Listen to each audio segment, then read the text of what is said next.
Welcome back to High Stakes. Today, we will be discussing the following MLB matches that is happening on Monday, August 28, 2023. We will be providing our team, total and prop picks for the day. Before we get started, please remember to subscribe to our channel and turn on notifications so you don't miss any of our videos. If you want access to our premium picks, you can check out our Patreon page. You can find the link to our Patreon page in the description and comments section below.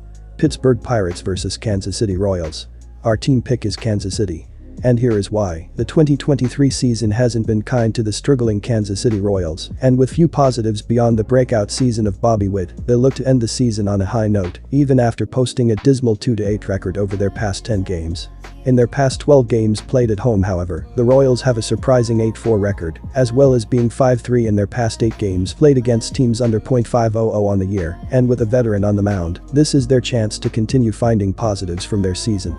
That veteran taking the mound for Kansas City is Zack Greinke, who has pitched well in 2023, despite his record of 1-12 with a 5.34 ERA saying otherwise, but at this point, it may be his last opportunity at the top level. 3 of his past 5 starts have been solid, posting quality starts, but unfortunately in the other 2, he surrendered 9 earned runs in 9 innings of work, so now, it's simply a matter of whichever Greinke turns up on the mound, decides the Royals' fortunes.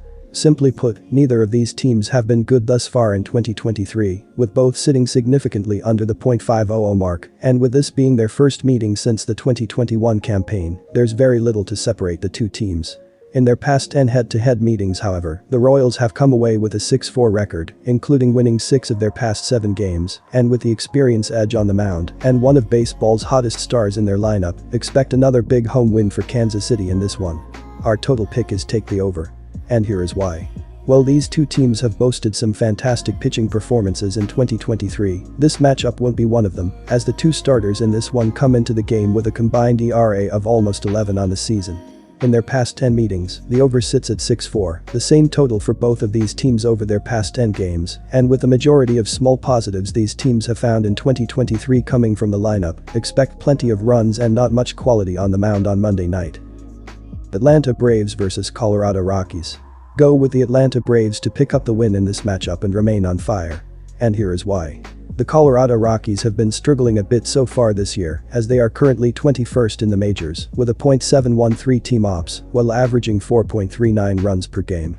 The Rockies take full advantage of hitting inside of Coors Field, as they have a .271, .332, .445 team slash line, while scoring 5.15 runs during their 61 home games. Third baseman Ryan McMahon has been leading the lineup as he has a .788 ops with 21 homers, 65 RBIs, 73 runs scored and 5 steals while being caught 4 times. Austin Gomber has been awful as well throughout the season, according to his baseball saving page, as he is in the 3rd percentile in strikeout percentage. He has a 5-pitch arsenal with his fastball being thrown 43.9% of the time.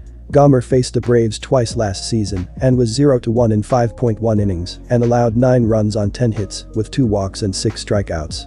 The Atlanta Braves have been dominating in the batter's box right now as they lead baseball with a .843 team ops while scoring 5.79 runs per game.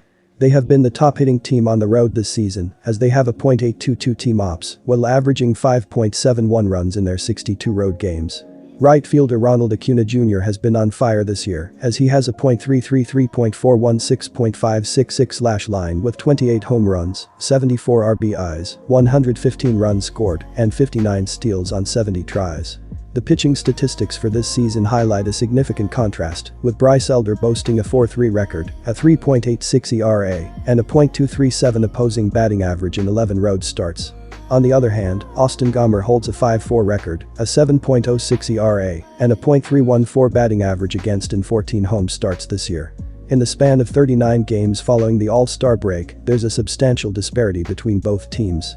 During this period, the Braves have been averaging 6.21 runs per game, while the Rockies have managed to score 4.56 runs per game. Our total pick is go with the over as the best option in this game played in Coors Field. And here is why. When diving into the previous 7 starts for these pitchers, they are giving up runs as Bryce Elder is 3-2 with a 4.58 ERA and a 1.21 whip during 37.1 innings of work, while Austin Gomber is 1-2 with a 3.79 ERA and a 1.46 whip in 40.1 innings during that stretch. When looking at the offenses in the last few weeks, these teams have been clicking in the batter's box, as Atlanta is scoring 5.25 runs in 12 games, while Colorado is averaging 5.77 runs in their last 13 games. Oakland Athletics vs Seattle Mariners. Our team pick, and here is why. Give me Seattle minus 1.5 runs. And here is why. Seattle was one game under .500 on July 20th, but the Mariners have gone 26-8 since then to move into a tie for first place in the AL West with the Texas Rangers. This is the deepest in the season that Seattle has been in first place since 2003. It's really big for us, said third baseman Eugenio Suarez after a 7-5 win on Friday over the Royals. We've been grinding all year long, and now we are on top on the leaders. That means a lot for us. We've been grinding. We never quit. A lot of the credit goes to Rodriguez, who is batting .491 with 3 homers, 16 RBI and 8 stolen bases over the past 2 weeks. He's pulled his season average up to .279 with 22 home runs, 82 RBI and 35 steals on the year. He's 1 RBI shy of Eugenio Suarez for the team lead. As a team, the Mariners average 4.8 runs per game and bat .245. They rank 9th in baseball with 168 home runs on the year. On the mound, Bryan Woo will be making his 13th start of the season on Monday for Seattle. Woo is 1-3 with a 4.58 ERA and a 1.22 WHIP to go along with 63 strikeouts in 59 innings. He hasn't factored into a decision since July 23 and is coming off of 4 innings against the White Sox on Tuesday when he allowed 3 hits and 1 run. The 23-year-old right-hander is in his first season in the big leagues.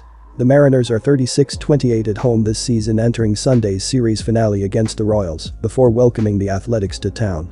The Mariners have been winning games quite convincingly over the past 4 or 5 weeks, putting up big numbers at the plate and continuing to rank in the top 5 in all of baseball in most major pitching categories. This is a very winnable stretch of their schedule against the 2 worst teams in the league.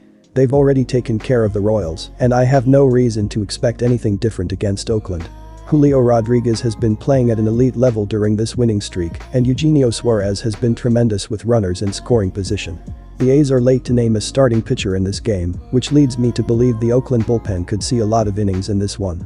That's not good for the Athletics, considering their bullpen ERA of 5.43 is dead last in the big leagues. Considering the Athletics' abysmal 18-46 record on the road this season, I'm willing to take the hungry Mariners in a rout in this one. Our total pick, I'm siding with the under. And here is why. Seattle has dominated the Athletics this year, already sweeping them twice en route to a perfect 7-0 record in the series this season. The Mariners have done it with pitching and defense, holding Oakland to an average of only 1.86 runs per game in those 7 contests. The Athletics didn't score more than 3 runs in any of those games. The Mariners' pitching staff ranks first in the big leagues in WHIP, 1.16, second in ERA, 3.70, and fourth in batting average against, .237. Oakland simply hasn't been able to figure out this elite pitching staff.